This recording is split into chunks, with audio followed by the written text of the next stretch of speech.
I'm in senior high school, no longer need a certain class to graduate, but if I want to keep my GPA up, I basically have to talk out of my ass to get good grades.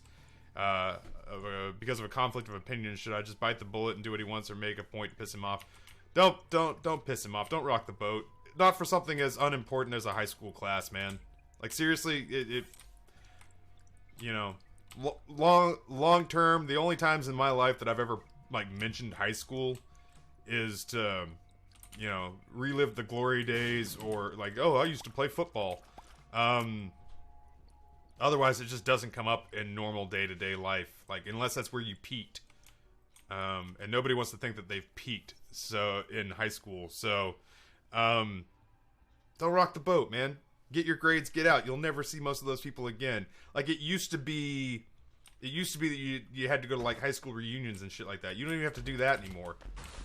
You don't even have to do high school reunions anymore because, of, like, social media. I've not been to a high school reunion. Suck it up, get your grades, get the hell out of Dodge. You'll never see him again. Honest to God, he'll die alone, huddled over a fucking Hungry Man dinner.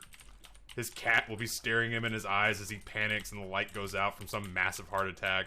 No one to even call, like 911 will, you know, kind of, oh, hey, Mr. Stevens.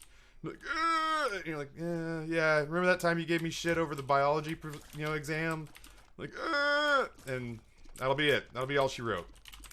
That'll be all she wrote for Mr. Stevens.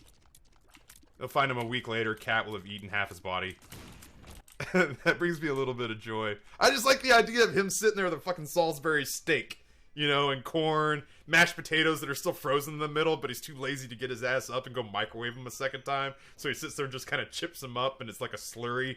And he's sitting there eating it, and just oh, the chest pain kicks in, and the cat is just a grumpy cat, just staring right at him. And he's sitting here trying to, like, in that last moment of panic before he finally just taps out and turns last one out, turn off the lights. He's sitting there looking at the cat, trying to figure out, in the next 45 seconds, can I learn how to speak cat fast enough to convince cat to go dial 911?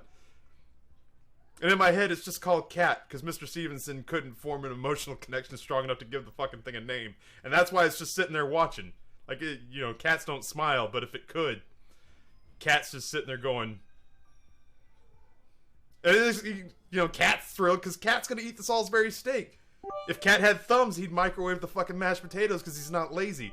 But Cat's gonna eat the Salisbury steak, and he's gonna do it with a little cat boner looking at dead Mr. Stevenson in his Barca-lounger, so...